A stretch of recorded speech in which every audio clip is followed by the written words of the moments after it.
Oh, we are out here pretty bright and early. It's just us and the birds, Justin. That's right. I'm totally a city girl. I don't even think about where corn comes from. What am I doing here? Well, what we're going to do today is we're going to start the journey of how to raise a corn crop all the way from the prep work that we do in the wintertime to the harvest in the fall. And what determines exactly when you start to plant the seeds? So what we typically wait for is the soil temperature to reach 50 degrees, and then that's go time. And it's go time. Well, it looks pretty peaceful out here. It's incredible. It's peaceful, but just wait. We're going to run some equipment today and show you the whole process. All right, that sounds great. All right, let's get started. Sounds good. Let's do it. Justin, I thought we'd be out in the fields getting our hands dirty, doing some planting. Are you in here playing Call of Duty? No, I'm not. Far from a video game.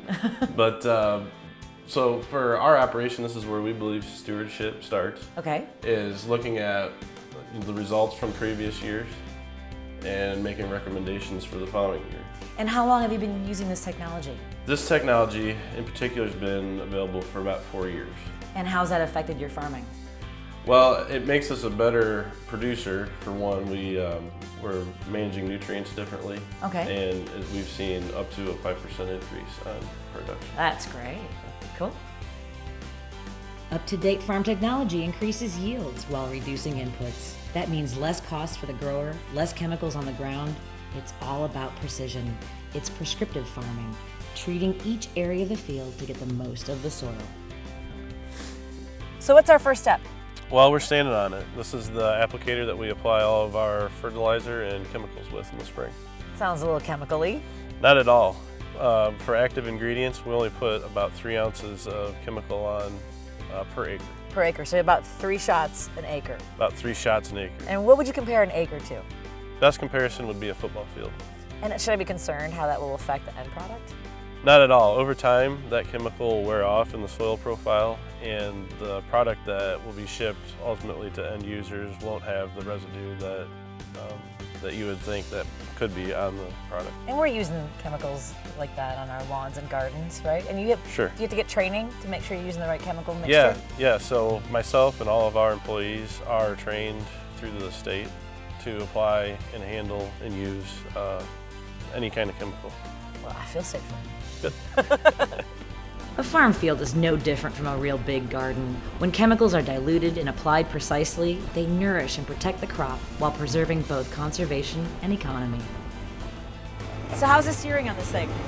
Pretty good. We're using GPS technology to take us straight in a straight line across the field. And it looks fun to drive too. It's pretty fun.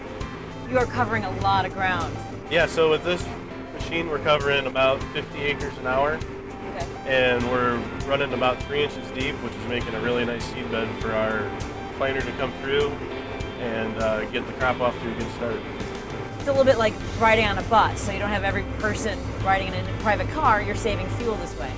Sure. With the width of the machine, it allows us to cover more ground with less fuel, and the GPS technology allows us to reduce our overlaps and be more efficient with the equipment.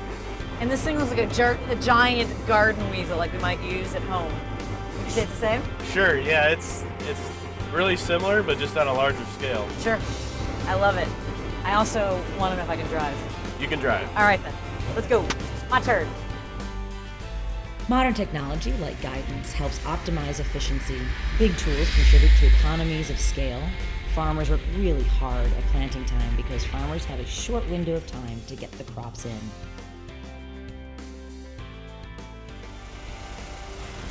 I saw a lot of different colored seeds going into the planter. It looks like you're pouring Fruity Pebbles in there. Are they coated? Yes, they're coated with a seed treatment that helps the seed combat disease and fungus, so it gives the seed a better chance to start. Oh, that sounds important.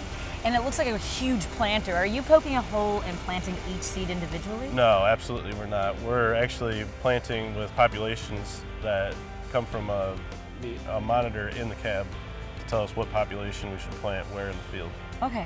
Can we get in the planter? Sure. Let's go. All right. Is there a window of time for planting? Yeah, this is perfect timing right now. Middle of April to get started, get the crop in the ground.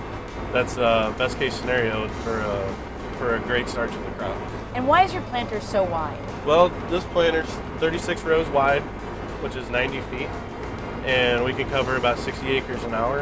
And with our tight planting window, it's critical for us to get across the ground quick and do a perfect job doing it. And that helps you with the monitors. You're able to keep track of everything. Yeah, absolutely. So we can see what population we put where, how the planter performed throughout the field, and then that information is logged and entered up into the cloud, where we can view it at any time in our office on our iPads. And after this, we're done to harvest, right? No, there's a lot more to do. So we have herbicide and side dressing next. Okay, I'll be back then. That sounds great. Precision technology extends from steering to application rates to seed coating. This maximizes yields, minimizes inputs, and takes advantage of narrow planting windows, all while conserving the soil for future seasons.